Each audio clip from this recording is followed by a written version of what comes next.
পদত্যাগ করলেন প্রধান উপদেষ্টার বিশেষ সহকারী অধ্যাপক সায়েদুর রহমান।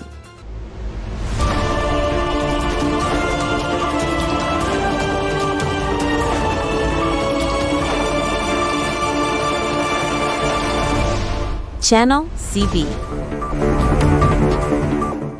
সংবাদে আপনাদের স্বাগত। অন্তর্বর্তী সরকারের প্রশাসনে বড় খবর। পদত্যাগ করেছেন প্রধান উপদেষ্টার বিশেষ সহকারী অধ্যাপক মুহাম্মদ সায়েদুর রহমান।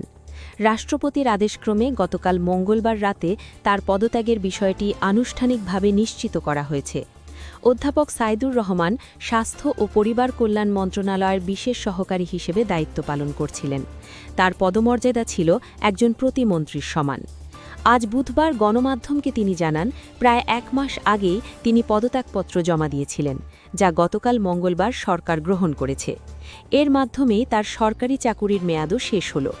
উল্লেখ্য যে অধ্যাপক সায়েদুর রহমান বঙ্গবন্ধু শেখ মুজিব মেডিকেল বিশ্ববিদ্যালয়ের সাবেক উপাচার্য ছিলেন। গত নভেম্বর মাসে তাকে প্রধান উপদেষ্টার বিশেষ সহকারী হিসেবে নিয়োগ দেওয়া হয়েছিল। তবে প্রশাসনে পদত্যাগের ঘটনা এটিই প্রথম নয়। এর আগে গত ২৫শে ডিসেম্বর পদত্যাগ করেছেন স্বরাষ্ট্র মন্ত্রণালয়ের দায়িত্বে থাকা সাবেক আইজিপি খোদা বক্স চৌধুরী। তারও আগে শিক্ষা মন্ত্রণালয়ের বিশেষ সহকারী অধ্যাপক আমিনুল ইসলামও নিজের পদ থেকে সরে দাঁড়িয়েছেন। একে একে ৩ জন বিশেষ সহকারীর পদত্যাগ নিয়ে এখন নানা মহলে আলোচনা চলছে। প্রশাসনের এই পরিবর্তনের প্রভাব সরাসরি জনসেবায় কতটা পড়বে সেটাই এখন দেখার বিষয়।